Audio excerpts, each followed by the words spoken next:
Welcome to a very special edition of the Northern Arizona Wranglers Roundup. My name is James Poovey, the play-by-play voice of the Northern Arizona Wranglers. Pleased to be joined this evening once again by my color analyst, Mr. Ed Cole. Ed, we're going to talk to a couple of gunslingers here tonight, new quarterbacks for this Northern Arizona Wranglers team, and I'm excited to get to know these guys. Oh, James, it is a new era of Wranglers football, and we have two brand new quarterbacks on our roster. I am excited. As you just mentioned, you're excited. I'm excited to talk to these young men. We'll start off with Mr. Kaleb Barker. So let's go ahead and get it started. Let's get him in here. Let's not waste any time. Kaleb Barker joining us this evening. Kaleb, thank you for your time. We appreciate you joining us. Played at Troy University in Alabama. His first foray into the Indoor Football League. Kaleb, tell us just a little bit about growing up in Alabama, what that was like playing football. Obviously, we talked off air a moment ago about football being different in the South. It is different down there. Talk a little bit about growing up and how that is playing football specifically.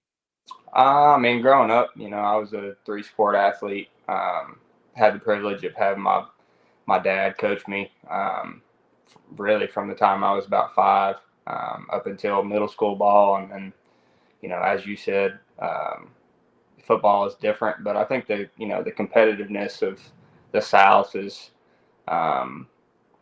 unmatched. I think, in every sport, everybody wants to be the best. And playing football in the South definitely, like I said, it's different down here, if you know what I mean. I really don't know how to put it in words, but in Alabama, it's just, I would say Alabama, really the whole South, Texas, Alabama, Louisiana, because I spent my time, in some 7-on-7 tournaments in high school and kind of got to see and play against, other teams from other states. So I'd say the whole South is just different.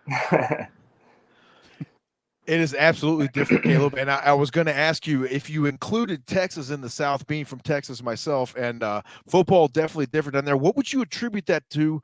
Is it from your upbringing and the parents instilling that, hey, it's kind of a dog eat dog world, especially when you get to be a grown up. Ed, you would agree, I imagine. And you got everybody. It's a fight to be number one in anything, whether it's a job or you want to get the starting quarterback position or whatever it is. Right. I'm a competitive person. I'm not really sure. I know my dad was an athlete, so, and then with him coaching me, as I said, that was kind of if you're not first, you're last. Second place doesn't get a first place trophy. And that's just kind of been my thing. Even in college, it was 4 or 5 quarterbacks in the QB room, and I'm gonna do my best day in and day out, and try to make the team better at the end of the day. Kaleb, the competition that you faced in high school and college at Troy, you really had to work your way up from in both of those levels of sports, whether it's basketball, baseball, football, over at Priceville High School, then of course at Troy. Just your competitive nature, how did that really serve you, knowing that you had to go up against, as you mentioned, 4 or 5 different guys to make it up that roster, to go up the depth chart to eventually be the starter at Troy? Well, to be honest with you, I think going through couple of knee surgeries has really kind of made me compete against myself. And I think if you can win the battle in your head, you can win a lot of things. And, that work ethic that it takes to come back from knee surgeries, multiple knee surgeries is big. And, I'm not discrediting any type of competition, but everybody's coming in on this team with a chip on their shoulder. As I've talked with Coach Moss, everybody feels like they've been overlooked to a certain degree. And, that kind of puts a chip on everybody's shoulder. And, going forward, I'm excited about the competitions and the day in and day out, the camaraderie of the brothers on this team. I think that's what makes teams great, the competition and, being close knit and playing for each other, not only playing for yourself. Even the best NFL teams you're seeing, it's not just about like, hey, I threw this many touchdowns or we won this many games. It's, they're playing for each other. And, I think that makes the world of difference in this game. Caleb, that was a fantastic segue to my next question. What does that mean to you to it's got to really be for the betterment of the team to have that open competition mindset from the get-go. I know that's already been established by Coach Moss, that everything coming into camp is open for competition. Every position is up for grabs, and who's going to come in and work the hardest for that. And that's just a really impressive way to do it. We got to witness Ed and myself last season. You talk about guys playing for each other. We watched quarterbacks for this Northern Arizona Wranglers football team stand there and support each other night in, night out, whether the chips were up or down for the other guy. It didn't matter whether it was Verlon Reed or Caden Walters. They were both in each other's corner, and that showed, and it was really evident that that was a very tight-knit group, and we're looking forward to that same sort of thing here this season. Right. I mean, it's hard to play when you feel like you got monkey on your shoulder, so to speak. Somebody weighing you down. I mean, you're going to be behind whoever wins the job, and you would hope that whoever's second string, third string is all. It's a team game. I mean, if I win the starting job, I want both quarterbacks to come over to me and say, "Hey, I saw this on this play. What did you see?" type thing, and then Sure. go from there. It's not a, it is a single position, but you can always be coached because the players play the game and the coaches coach the game. So players may see things differently than coaches may, if that makes sense. It does. Caleb, walk us through the whole process of you becoming a member of the Wranglers organization. How did that come about? Your interactions with Coach Moss and Coach Keefe and the rest of the coaching staff. How did you eventually become a member of this organization? Well, I mean, as you guys probably know, I thought nothing about playing football for a couple of years now. I had a family, started a family, and just got a DM on Instagram from Coach Keefe, actually. And, talked back and forth with him, got a little bit of details, and, talked it over with my wife and my family, and eventually got Coach Keefe to introduced me to Coach Moss, and I've been dealing with Coach Moss since, and we had multiple conversations just about what it would be like, what's expected, that sort of thing. And then once I got all the details sorted out and felt good about it, prayed about it, and it was basically like send over the contract type deal. I'm ready to keep playing. And as I mentioned before, I've been through, tons of stuff, tons of injuries in my life. So this will really be the first time since I was 17 years old that I'm 100% healthy. And that sounds crazy, I'm sure, but that's a pretty crazy stat that I'll throw out there for y'all. It doesn't sound crazy, Caleb. It sounds fantastic is what it does, because we can't wait to see what you do on the field. I love your attitude. You're ready to come in and compete and stand behind whatever happens. What have you ever been to Prescott Valley, Arizona? And what are your impressions of where you're coming? Have you been to Arizona in general? I haven't, no. I've only flown over Arizona. I've never been. So, from what I see, the weather was pretty rough up there today. I would say over there. Yes. But it's pretty similar to how it is here.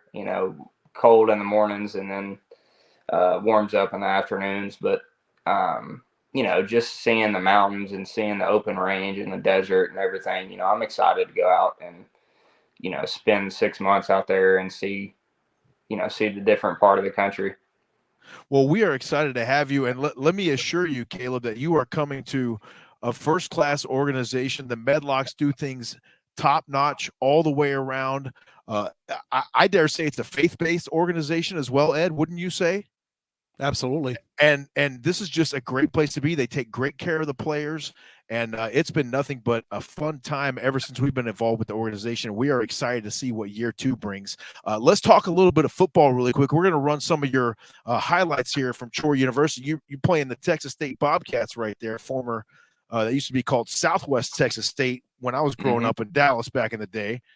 And talk about your play. Are you more of a pro style quarterback? You like to sit in the pocket and spin that thing? I see that you're not afraid to make plays with your feet there as well if you need to, which is very important in the arena game.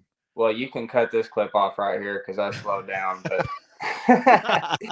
nah, man, I'm as I said, I haven't really been healthy. So my junior year, when I got the starting job at Troy, it was more of a don't run type thing. We don't need you to get hurt. And then after my junior year, I got my knee fixed for the last time, and then this is some senior clip right here. But I would say that I'm a balanced. I'm comfortable being in the pocket, comfortable making plays in that aspect of the game, as you see here with rush coming in my face. But I also want to run it too. I want to run read option,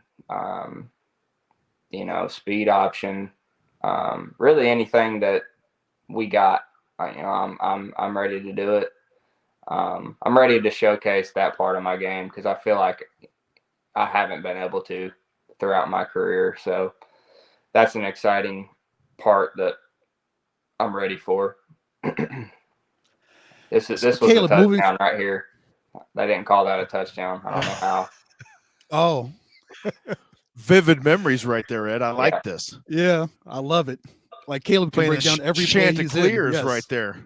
Oh yeah, I can tell you the formation and the play.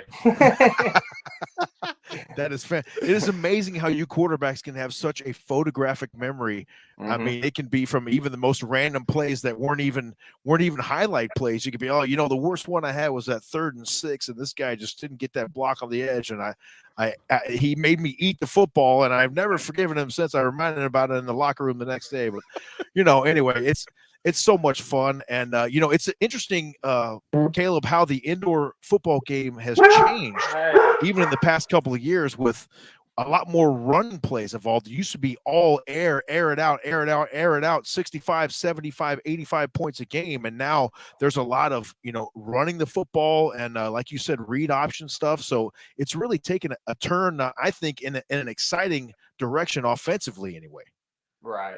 I think, when you look at the numbers of this league in particular, the quarterback is at an advantage, 9 times out of 10. So I think, and even in an 11-on-11, if you have a running quarterback that's really a threat, most defenses are going to put a spy on that quarterback, and then, they're going to play man behind it. That means, you take advantage of your best guys and make plays. I think it, even though this league is quite different, I think it, it still serves the same purpose. When you have a quarterback that can do both, it just is, it opens up the game, as you guys know. And Kaleb, one of the main differences for you will be moving from outdoor football to indoor football. Do you think that'll be much of a transition for you? Do you think once you get here on Friday and you get with your brothers and we get this training camp thing started, you think you'll be able to kind of pick it up pretty quickly, the indoor game and how everything's compressed to a 50-yard setup? I think it'll be an adjustment, but I'm looking forward to it and excited about it. I think one of the best things about my game is I get rid of the ball pretty quickly. I have a pretty fast release and pretty accurate, especially on, the short to mid-range throws. So I think, getting the timing down with the receivers is a big thing. Taking advantage, like I said, of those one-on-ones that you have, down the wall, throwing back shoulders, that sort of thing. And just like you just said, getting to know your brothers and figuring out, how your receivers think, and then they figure out how you think, and then you start working in unison, and, that's when good things happen. So that's what we're aiming to do.